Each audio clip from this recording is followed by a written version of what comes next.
Hello there, sword friends. This is going to be a quick chat about this fancy sword that I'm holding in my hand right now. Now, this is actually a blade from Walter Sorrells.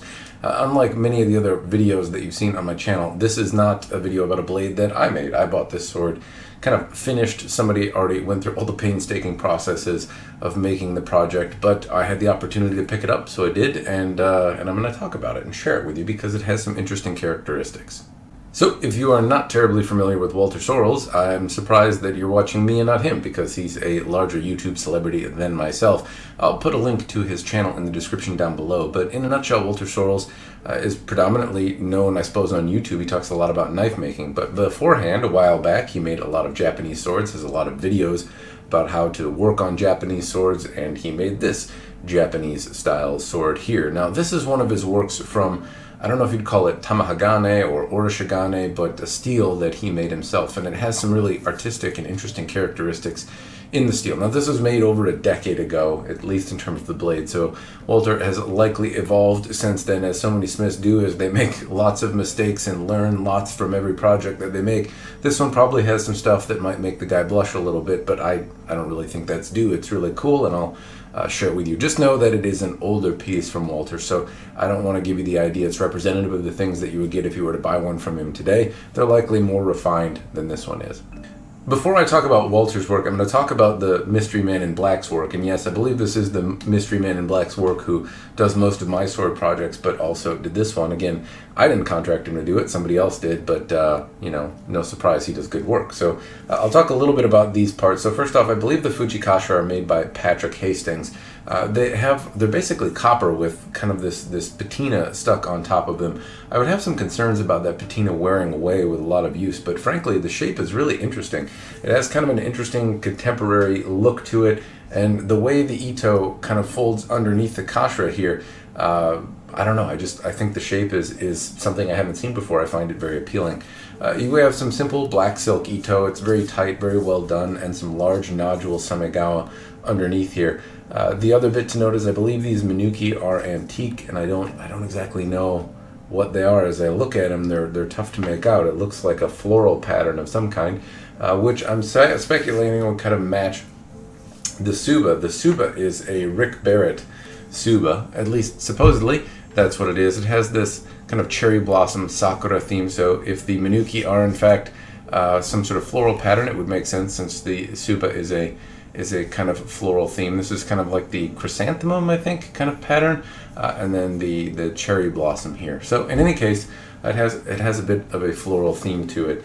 Now, this transition is not my favorite here. The blade is quite wide, and so you see kind of something that juts a little bit. This is not as pleasant to my eye as I would like it to be.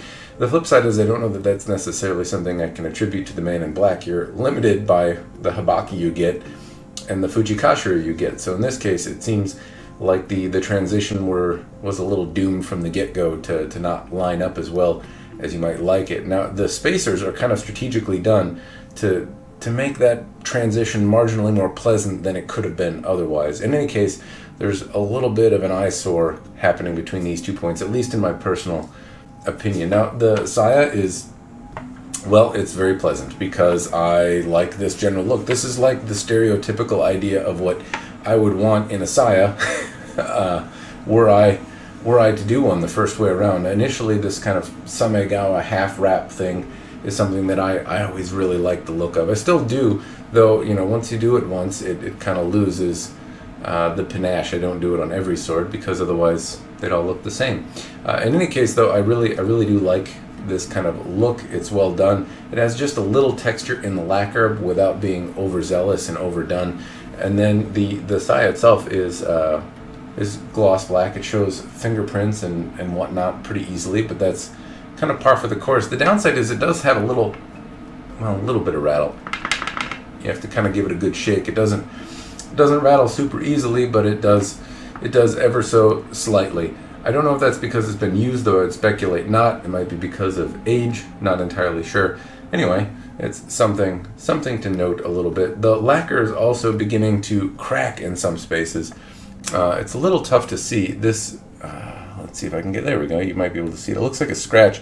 It's actually a crack in the lacquer I'm not exactly sure, again, why that happened, but it could have been in a shipping thing, or who knows exactly. This, again, this is an older piece, and it's traveled from, well, probably around the country more than I have in the last little while. In any case, it's still a very, very beautiful sword, and we're just talking about kind of the outside pieces here rather than, I suppose, what most people probably care about, and that is the sword itself. Before I show you the blade part, first take a look at the nikago. One thing I wanted to note that is interesting about the nikago is that it's not signed.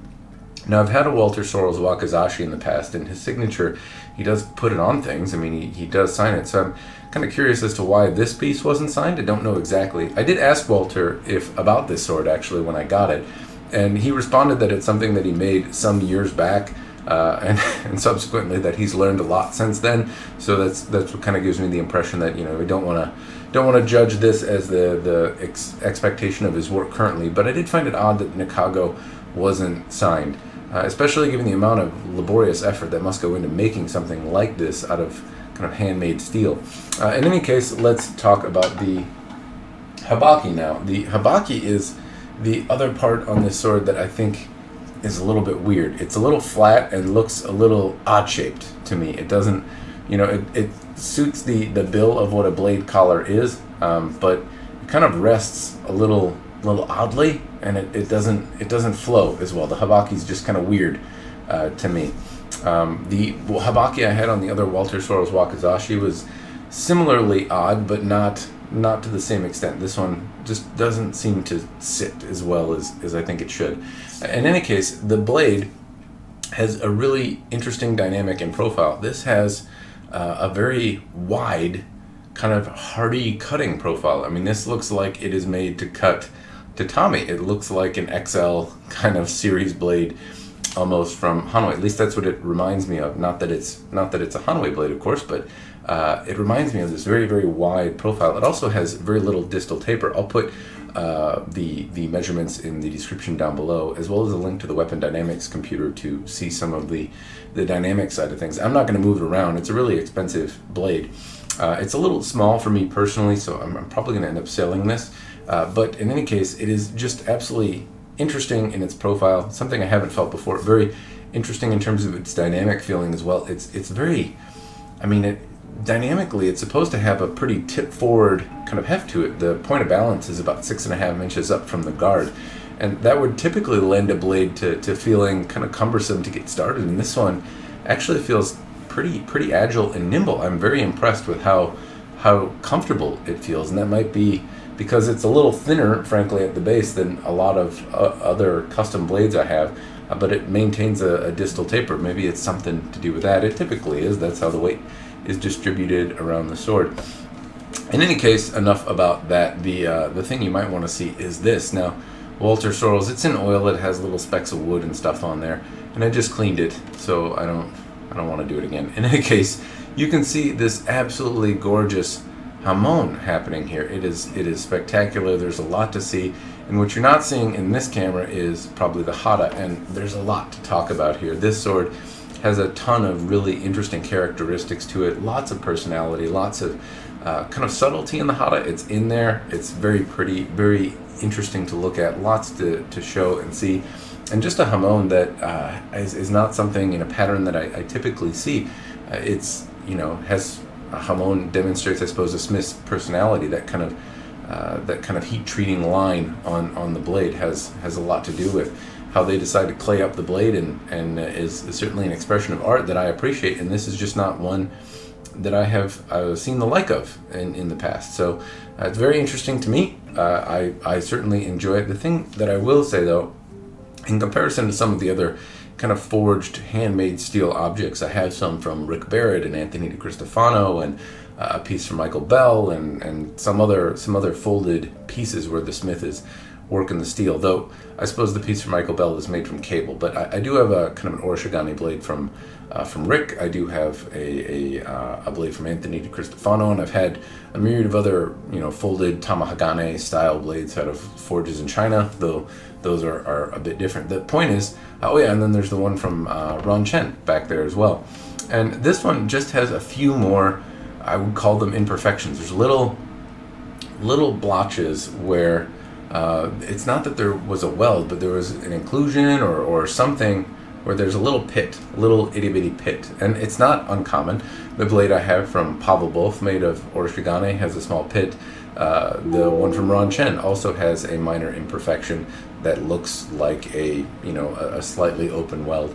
Here I don't see any open weld looking pieces, but I do see just minor little head of a pin, head of a pen sized pieces, kind of littered throughout, and you really have to be very meticulous about trying to find them. There's two kind of marginally larger pieces, but they're very small, but they're there, minor imperfections in the steel. The only one that I have, I suppose, that isn't the Rick Barrett piece, as well as the one from Anthony DiCristofano, don't have any of those open welds in them. I don't know what kind of laborious nature it takes to not have any imperfections in the surface of the steel to have it completely appear closed. But it's not uncommon. Very expensive swords have minor little pin spots that may appear to be have depth or something.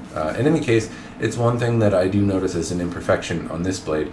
Now that said, there's a lot more to look at. This is a blade that Walter made the steel for. It's has a ton of effort went into making something like this. I remember a video of his where he says you pound it out of something that starts off looking like a moon rock, so to make the steel and then make the blade out of the steel, it's an incredible journey and something that I find fascinating. So to hold the result of that in my hand is certainly a pleasure. Don't let the fact that I gripe and moan about some of the imperfections deter from the fact that I do find it absolutely fascinating, and I'm enamored and awestruck by the amount of work and craftsmanship that goes into something like this. In any case, I thought it'd be interesting to share the dynamics. It feels really interesting. It feels surprisingly connected to the hand. I like the shape in that it has this kind of meaty cutting profile for a blade. It's a really cool piece, and I'm happy I got a chance to check it out. Eventually, I'm probably gonna sell it. But right now I'm still having fun looking at it, so not quite yet. In any case, that is all I have for you. I thought I would share another piece from the collection, and that's all I got. As always, cheers, and thanks for watching.